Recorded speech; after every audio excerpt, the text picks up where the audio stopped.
Hello, I'm Christina Kachoukas. Welcome to Compass.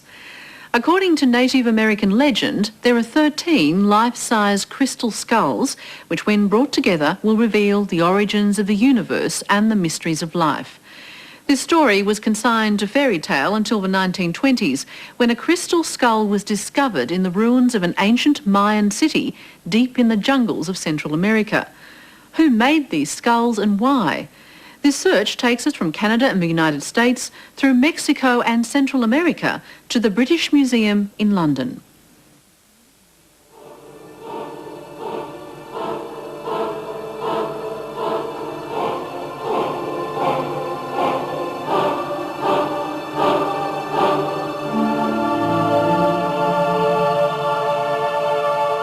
Deep in the jungles of Central America lie the ruins of a once great civilization.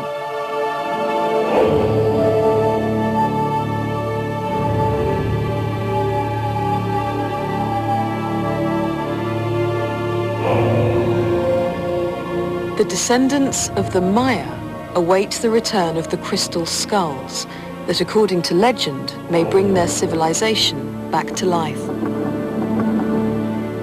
Long time ago, in the area of the Mayas, Itzamna give us the knowledge of the skull. Itzamna give us the education how we need to understand the skull, because all the proportions we have in every place in our face, it has connection with the sacred proportion of God. Because the crystal skull in Maya, the name of the crystal, it is Lembal, and it means light, knowledge. It has some connection with God. Whatever the legend may say, the crystal skulls really do exist.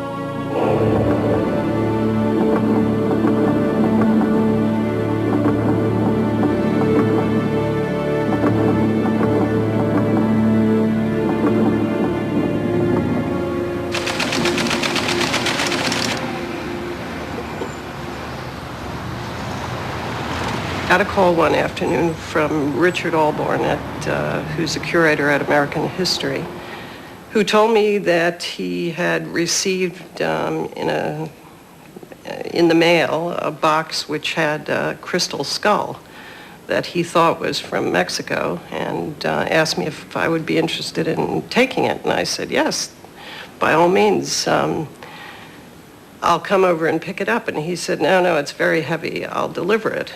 So he called me and said that he was downstairs.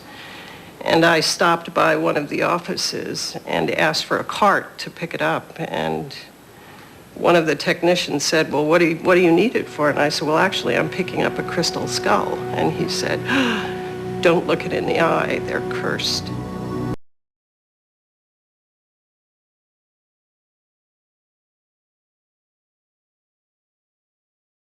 Looked it in the eye a number of times and nothing's happened. But since I've had it in the office, it seems to attract other skulls, because I've gotten calls and had people bring in about at least a half a dozen other skulls, and I keep hearing of new ones. Whether or not the Smithsonian skull is cursed, soon after it was donated to the museum, the man who owned it committed suicide. The first records show the crystal skulls starting to appear at the end of the 19th century. Little is known of their origins, but they're all surrounded by superstition and by tales of mystical powers. Where they come from is a mystery, even at the British Museum, who own a crystal skull, which is reported by staff to move around by itself. Scientists at the museum are now planning to test their crystal skull, and some privately owned ones, in a final attempt to solve the mystery. Here in the museum, we've got a laboratory of scientists that specialises in the investigation of antiquities and how they were made, where they came from, and how old they are. We've got quite a good range of equipment, and we're hoping to use some of the microscopic equipment we've got here to investigate the origins of the skulls.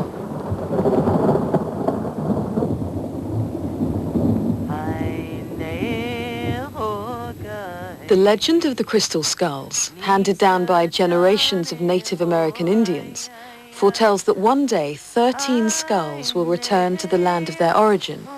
There they will reveal the mysteries of the universe and save mankind. According to our legend, in the third world of water, which was over 75,000 years ago, all of the land was one continent. And the crystal skulls were brought here by people from the sky that were called sky gods or sky people.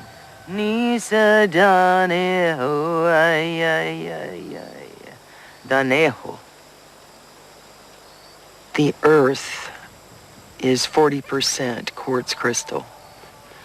And the fact that these skulls are made of crystal represents the clarity of the membrane that exists between worlds, the seen and the unseen, the physical and the spiritual, and that we are spiritual beings in physical bodies.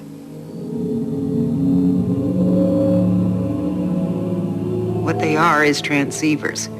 What they enable you to do is to talk with the other quadrants of the galaxy.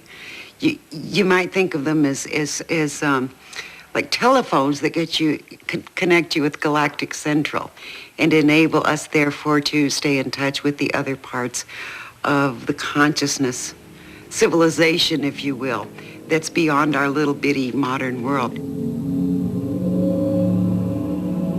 People are making up stories about them. They're telling you about how they come from UFOs and how they come from Atlantis and Lamora. And these people know less about them than people who've been working with them for years.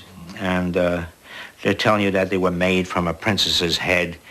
Her head was actually, when she died, molded into a metamorphosis or something, into a crystal skull. The truth is, we don't know anything. One of the reasons that we don't know anything is no crystal skull has ever been found on an official archaeological dig. It was in the Guerrero province of central Mexico that Nick Nocerino used his paranormal powers to find the skull that he calls Shannara, a skull that's changed his life. Some diggers who were digging in some old ruins up along the Rio Balsa, what they really wanted me to do was to see if I could perform some psychometry where I would touch at an area and say, hey, there's something here, or there's something there, which I did. I went along and we did some touching. I said, you know, dig there, and we came across a terracotta basket, and we found Shannara. Nick Nocerino claims that he can see within the skull a record of its entire history, and that it's given him a special power, the power to heal. In my mind, I have 5 or 6 healers with odd names, and Shannara is one that's always been there when I talk to my mind. Let's say you're sick in LA or London, and I'm trying to work on you and send you energy.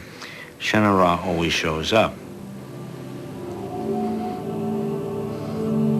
The skulls contain the ability to show us how to heal ourselves, that we can move beyond the present limitation of physicality or disease and into immortal thought or spiritual content as beings of consciousness.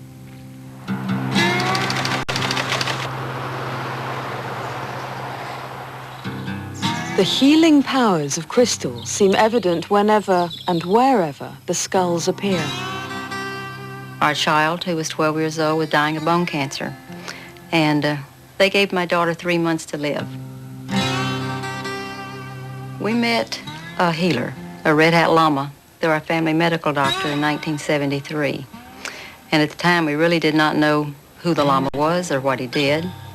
And I took my daughter to him, and through his work, she lived very well for 3 years. The healer died in 1980, And before he died, he gifted us the crystal skull, telling us nothing about it. He just said, take this. One of these days you'll know what it's for and what it's about. Well, we really didn't know what it was for and what it's about. So we brought it home and we placed it in a box in the closet for the next 7 years. Then I would start having dreams about it. And I'd go to the closet, talking and communicating with this rock. So I thought, am I going crazy? What's going on here? Why is this rock speaking to me? I would tell him, would you get out of my life? Would you leave me alone? I don't want anything to do with you. He says, no. He says, I'm important to man. He said, I'll be remembered. And he said, by the way, my name isn't Skull. My name is Max.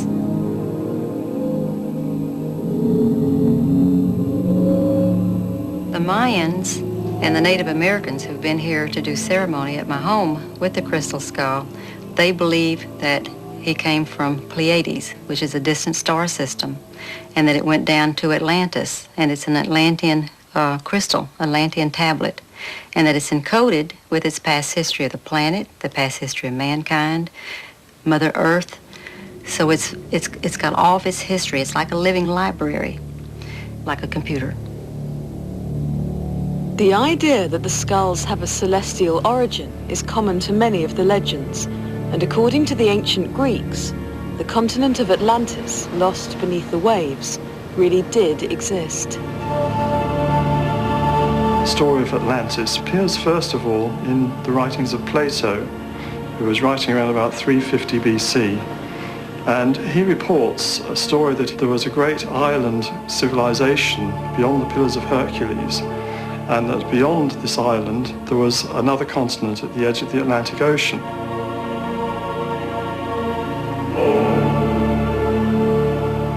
In the Plato story, Atlantis, the Atlanteans, invade Africa and they invade Europe, and they're driven back by the Athenians and the Egyptians. And then there's a great cataclysm and their island home is destroyed and it sinks without trace.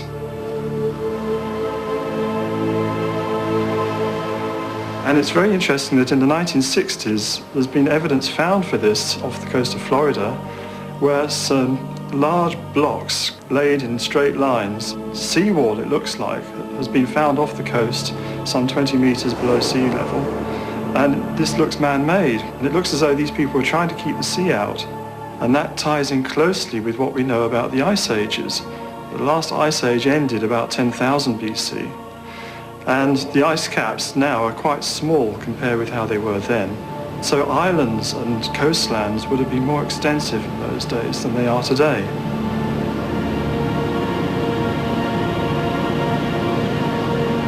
Clear ice, holy ice.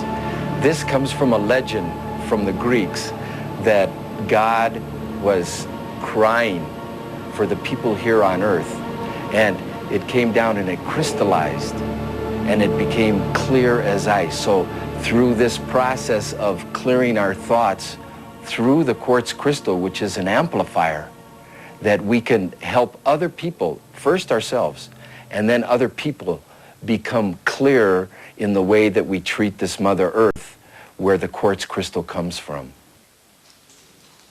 First it is water, then it looks for the mother, which is silica, and it always is in geothermal activity, volcanoes, where there's pressure and a lot of heat. This creates and forms a quartz crystal in 6 sides. It grows right-handed and left-handed according to the largest face. It has positive and negative qualities on each of its faces. So that's why we can have our modern radios, televisions, computers, watches, sonar, radar. Everything that is communication comes from now quartz crystal. We use quartz in the electronic sense primarily because it has a property called piezoelectricity. It comes from the Greek, piezo meaning to squeeze, and electros meaning to get a charge from it. And the property was discovered by Madame Marie Curie in the 1890s, and was one of the things that she got her Nobel Prize for. And it turns out that what piezoelectric means is that if we take a piece of material and we squeeze it, we can get an electric charge. So we have a device which allows us to couple electronic circuitry to mechanical properties of the quartz. The 20th century is just beginning to exploit the scientific qualities of crystal, but psychics have always used the crystal ball to see into the future, and the crystal skulls are claimed to contain very different messages. I see that each crystal skull is very unique. It feels different, and it has different kinds of properties. And when I asked Max what it was that he wanted to do at this time, he said what he wanted to do was to be reunited with all the other skulls. That he said that there were 12 skulls that he would like to see in a circle, with one in the center. And that energy would be used for healing the planet. Not just healing individuals, but also like maybe tackling the problem of pollution, of like purifying big bodies of water and changing global thinking in terms of leadership. Oh, yes, you have very beautiful vision. I have the same feeling and want to pay attention to one detail. I see that crystal skull, this, another crystal skull, are not only like gifts for us, like toys. They are instruments for changing our mind, for changing mind of humanity. Through him comes intensive program accelerating of our development.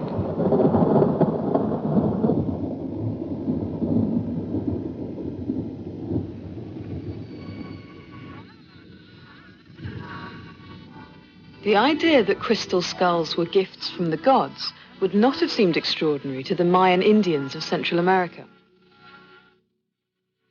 Over 2,000 years ago, the Maya created one of the world's most advanced civilizations. They were expert astronomers, mathematicians, and architects. They believed that their gods came from the stars, and they built cities with palaces and observatories accurately aligned with the planets.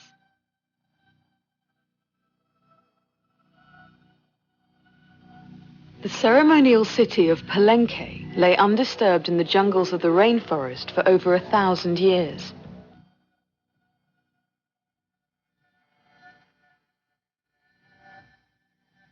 When archaeologists finally uncovered the site, they found hieroglyphic inscriptions which told the history and rituals of the sky god Itzamna. The Maya had a rich mythology. In their language, the word for bone was the same as the word for seed. The skull was a symbol of death, but also of rebirth. The Maya looked at death in a totally different way from the way in which we see it. For them, death was part of a continuity. And when a person died, of course, all of the trauma attended that event that attends it for us. But they knew that the individual was going on to become part of the great group of ancestors. I suspect that if they'd seen a flag with a skull and crossbones flying on it, they would have seen it as a very positive image, rather than the negative image that we perceive. Amid the ruins of Palenque, the archaeologists found a temple, a pyramid built by one of the greatest Mayan rulers, Pakal. Inside the pyramid, he designed an immense sarcophagus in which he was enshrined after his death. To the Maya, it's probable that Pakal, like Itzamna, was a sky god. In 1974, I was one of the people who helped decipher his name and the inscriptions associated with him. We found his birth, his death. We were able to figure out what the great deeds of his life were. We found his ancestors for 10 generations before him. And yet at the time that I first went to Palenque, the most popular way of talking about it was that he was an astronaut from another world who had come to help the Maya learn how to create a Stone Age civilization. There's very little left of the once great Mayan civilization. All that remains are ruins and a romantic notion of a forgotten tribe. Maya are sexy. They're one of those civilizations that has fascinated people, both in Europe and in the United States and Canada since the middle of the 19th century, with a particular kind of love affair that hasn't happened with any other Native American civilization. So if you want a crystal skull to be really, really neat, it's better to have it Maya than some of the lesser-known groups. Indeed, the most beautiful of all the crystal skulls is said to be Mayan. The story of its discovery is, as always, shrouded in mystery.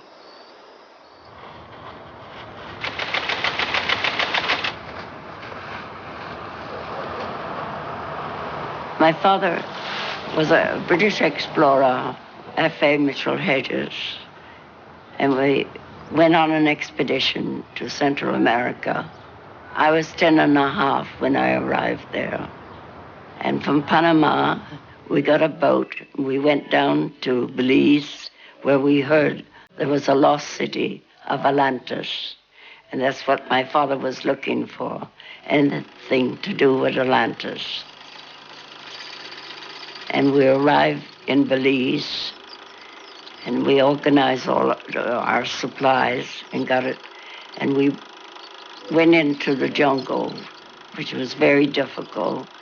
And we arrived near Lubantun, and my father stumbled on a stone there, and he shouted to the world, "We can't be very far from this lost city."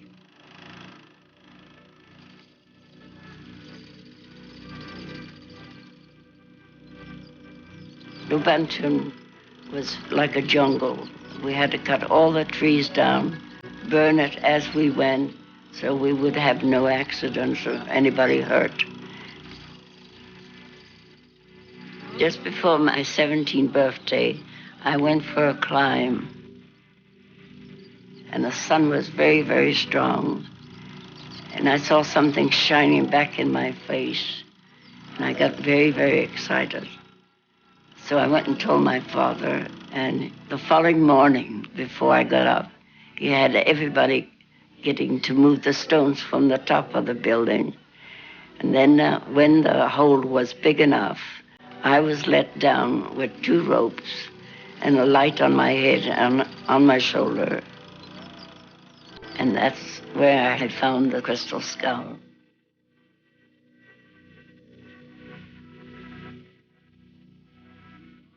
I picked it up and I told them to pull me up as fast as they could. And I wrapped it in my shirt so he wouldn't be hurt. And when I gave it to my father, all the Maya sort of stooped down, kissed the ground, crying.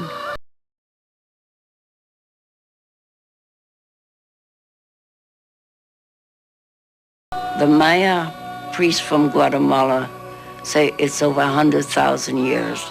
And this is what my father thought also, because he said that was definitely Atlantis time.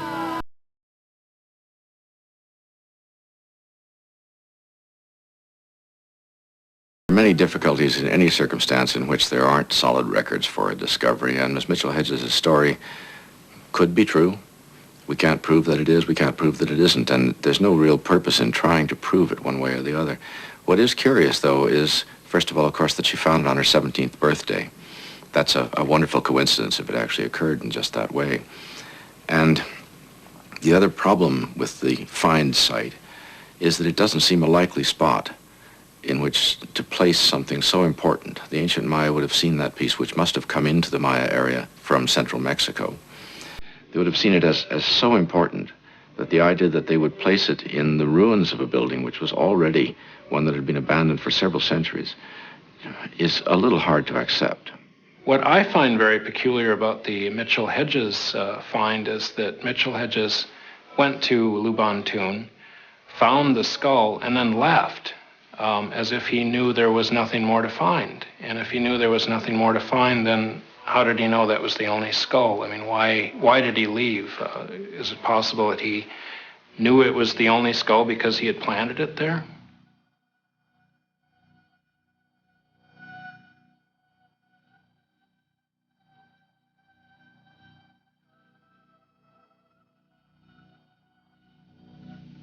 The skull is the most beautiful skull I've ever seen. It gives you joy of life. I know definitely the skull protects me all through my life. I'm protected.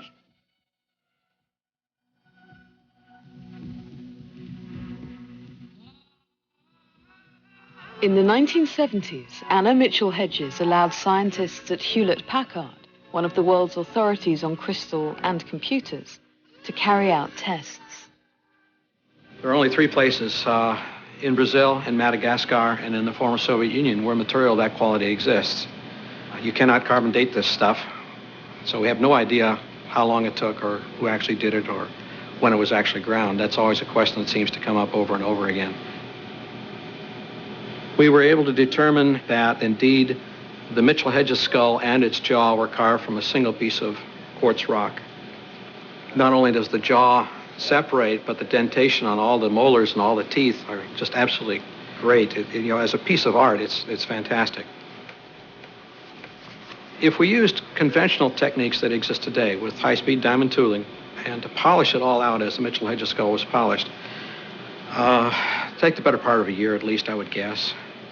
If they were using traditional methods, they would have to use something on the order of beach sand and water. All I can say is it looks like there's about 3 different styles of workmanship that went in on the crystal skull. If it was a single person, the useful life of a person in those days probably was no more than 20 years. So we're probably talking about 60 or 70 years. The Hewlett-Packard team found no evidence of any modern tool marks, but they couldn't state categorically when the crystal skull had been made. This was to be the last time Anna Mitchell Hedges would allow scientific tests, but she has allowed investigations of a different nature.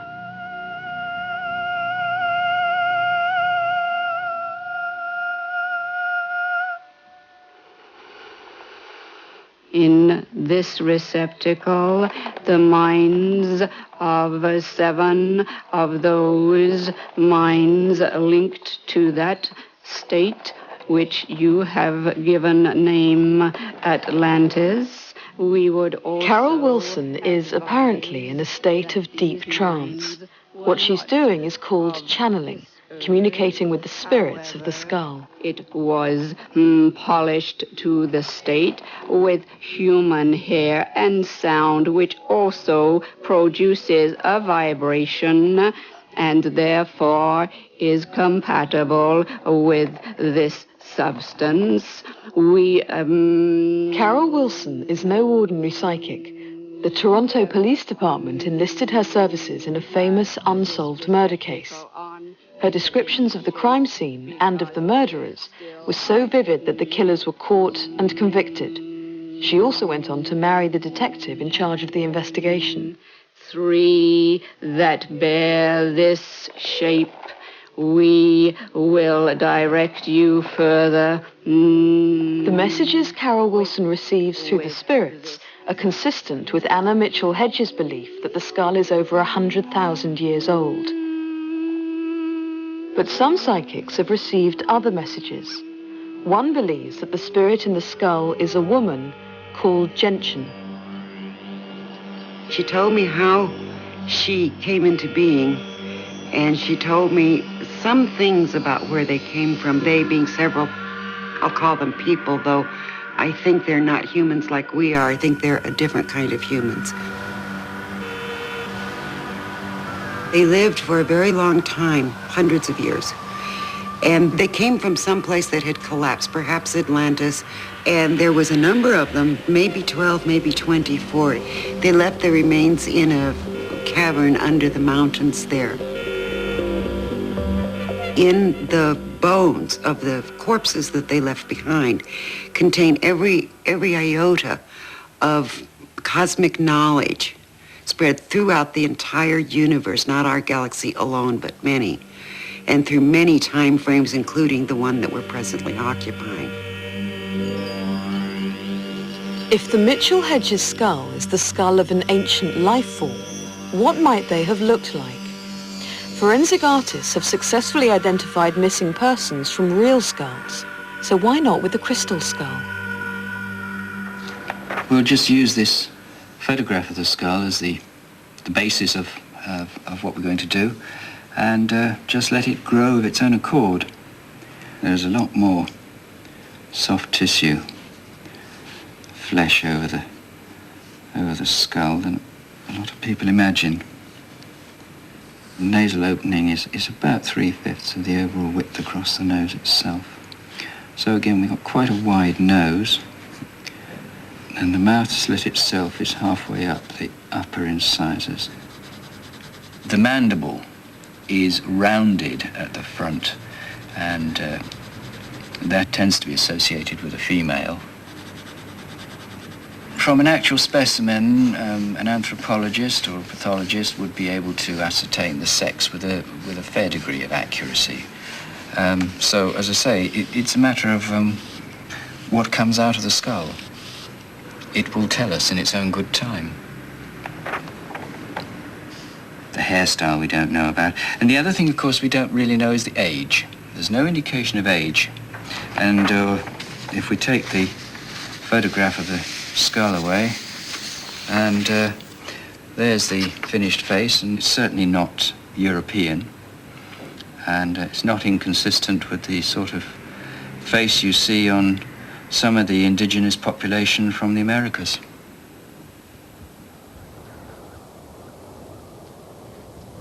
The Maya civilization lasted for 1,500 years before its collapse in 900 AD.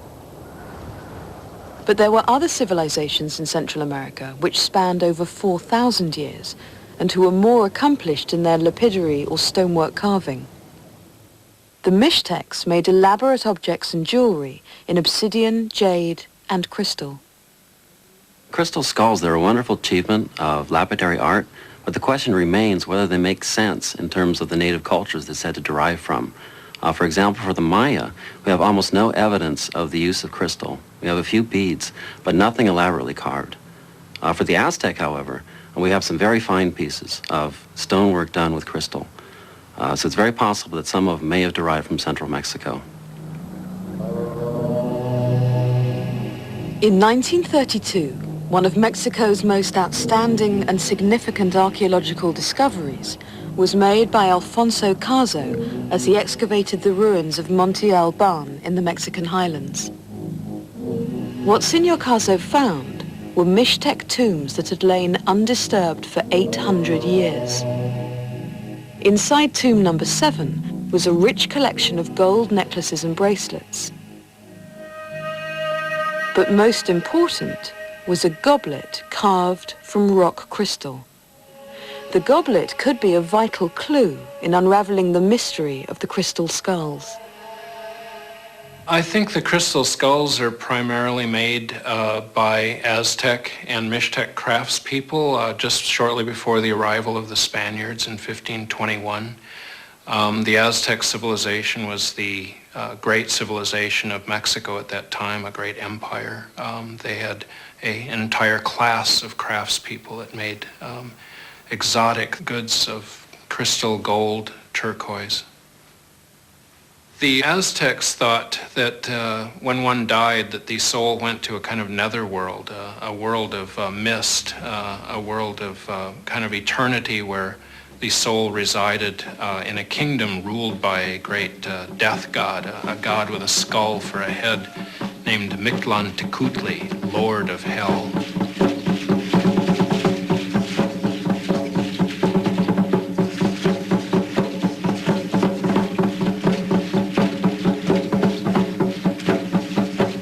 The Aztec used the image of the skull as an artistic motif in almost every creation they made, in their architecture, in their costume, their dress. They made exquisite objects of jade, obsidian, crystal as skulls.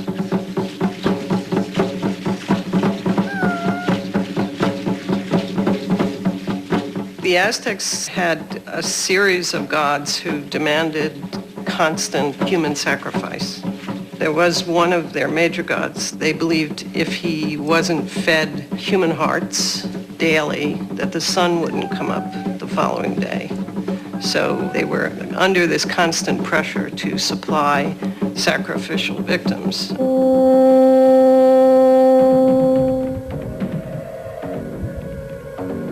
After they cut their hearts out, they oftentimes divided up the bodies and sort of handed them out for ritual cannibalistic meals.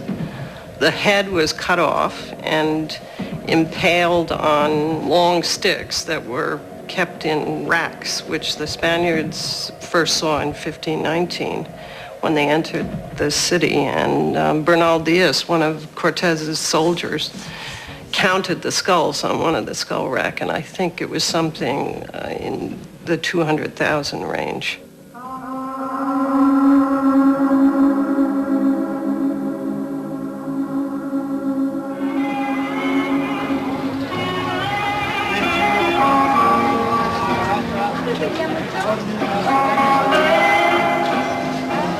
With the arrival of the Spaniards came the imposition of Christianity, but Native American beliefs infiltrated the Spanish faith, and the skull remained an important symbol. Mexican people are very superstitious. They believe in forces that will influence them during their lives. They're always holding into their religious belief that there's something that will help them do better in life.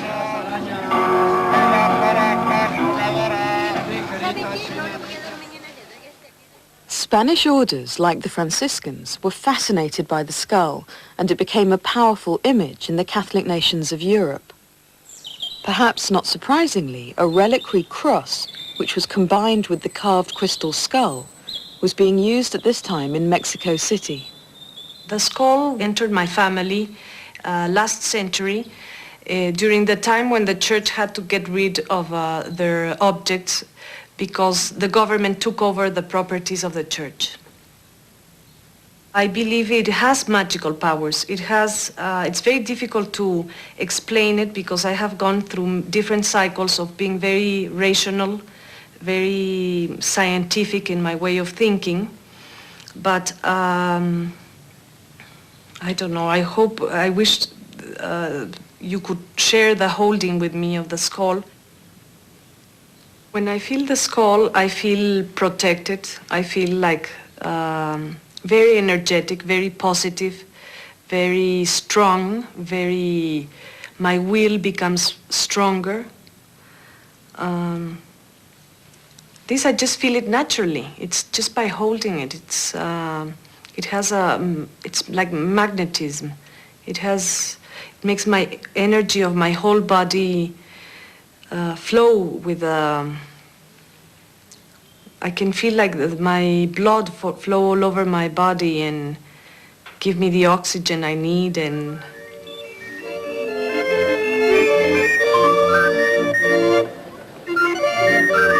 whatever the effect of the crystal skulls, most of them didn't appear until the middle of the 19th century, when the rich art museums of Europe and America were getting started. Pioneering collectors came to Central America. Among them was a French antiquarian who tried to sell the Mexican National Museum a crystal skull, which they believed to be a fake. The antiquarian's name was Eugene Bobin. In 1886, he left Mexico for New York, where most of his collection was auctioned. One of the items, a crystal skull, was bought by Tiffany's, whose customers included the British Museum. The British Museum skull is one of the most clear and attractive of the crystal skulls. It came into the museum in about 1898, and it was bought from Tiffany's in New York by Augustus Wollaston Franks. It's reputed to have come to New York from Mexico. It's supposed to have been brought by a soldier of fortune, but that's just a story. We have no evidence for that. Now, the skull's been here since the last century, and it's always been assumed to be Aztec. The skull was originally offered to the Smithsonian in 1884 or 85. There's an earlier auction catalog that I found where he offered the skull in France for, I think, 3,000 francs, but it didn't sell. And at that time, it wasn't described as being Mexican or pre-Columbian. It was simply a rock crystal skull. So I spoke to a number of people in our mineralogy department about where something like this could have been made, or where they carved crystal, and two people told me almost at the same time, Idar Oberstein, which is a small town in eastern Germany.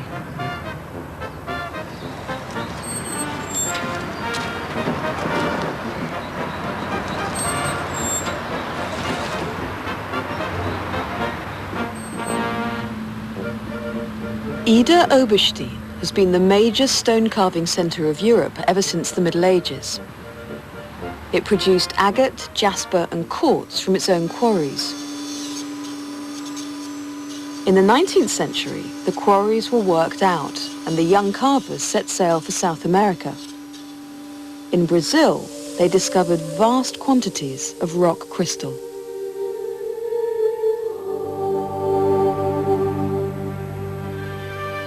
Really important Idar Oberstein became when we got the new import material from the New World, particularly from Brazil, which has opened a totally horizon.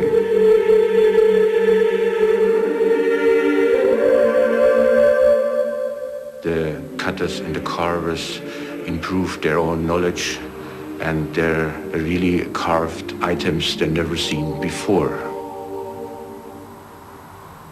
Their dealers came from the major cities in the world.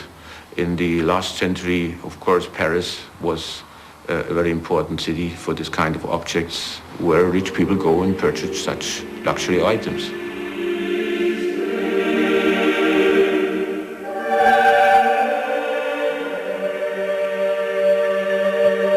The dealers protected their trade by keeping their clients away from their carvers.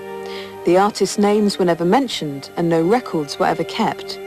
The only link to the mystery of the crystal skulls is a human skull in the town museum which was used in the rock carving school. And even here, the rock carvers have a sense of the spirit within rock crystal. The stones tells us how he want to be carved and cut. So this makes things more difficult. So this stone, I guess, was sleeping for a while before he told us what he wanted to be.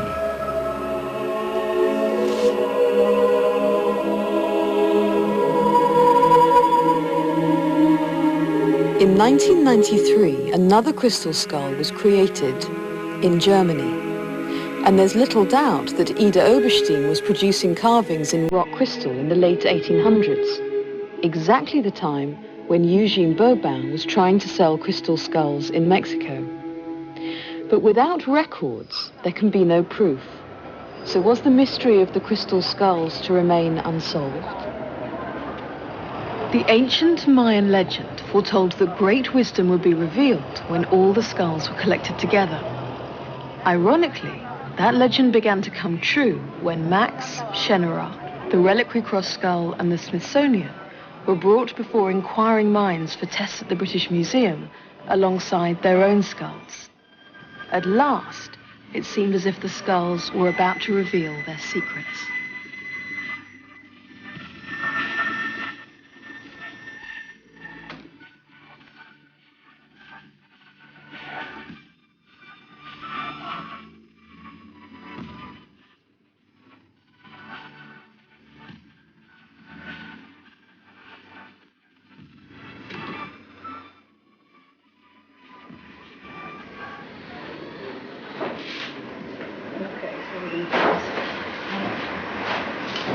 One is over 40 pounds. And in this side of the map, 40 pounds. It's like a baby. This is you see, you Agnes. have another one there.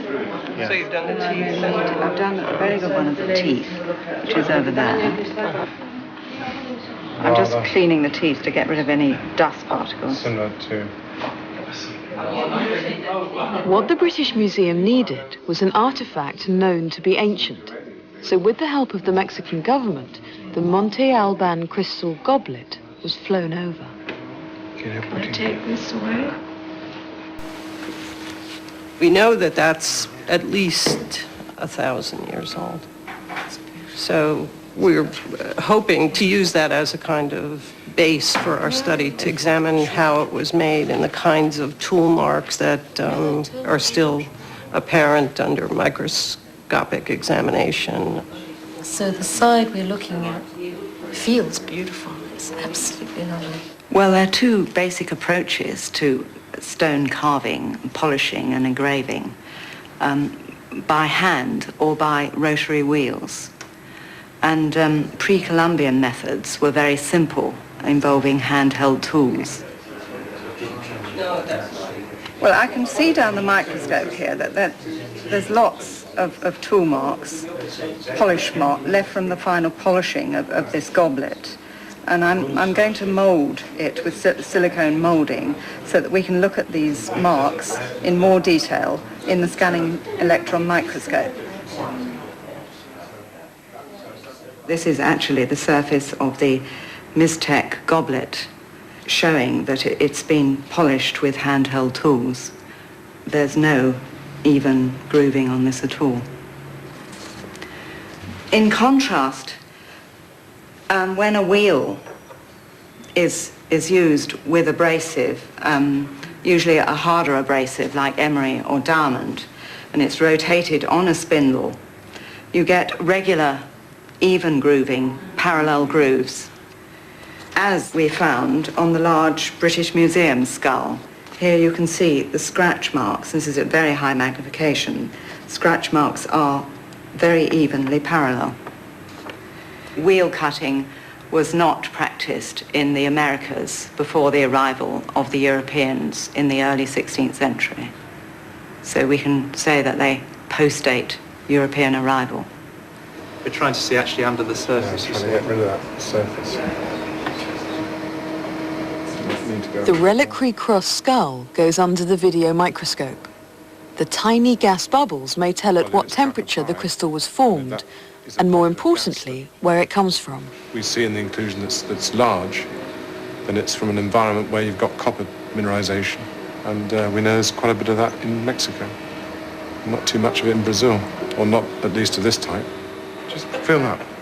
It's ridged, isn't it? It's not cylindrical. Yes. That's ridged. The reliquary cross has a hallmark dating to 1571 on the base. It has some evidence of use of the wheel on the crystal skull.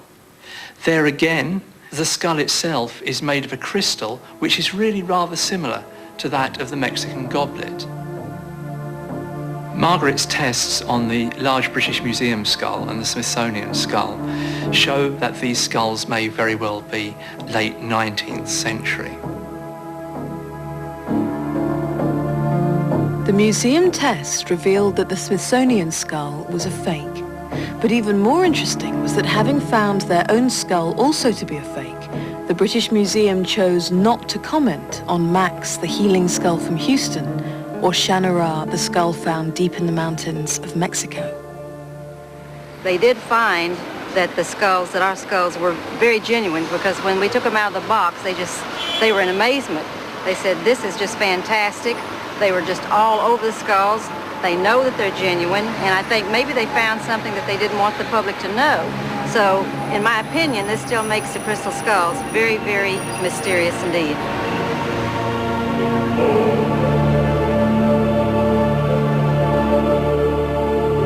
Anna Mitchell Hedges would not come to London with the crystal skull she found in Lubantoon. As she said, it's already been tested. Perhaps the British Museum would have chosen not to comment anyway. What's certain is that the mystery of the crystal skulls continues.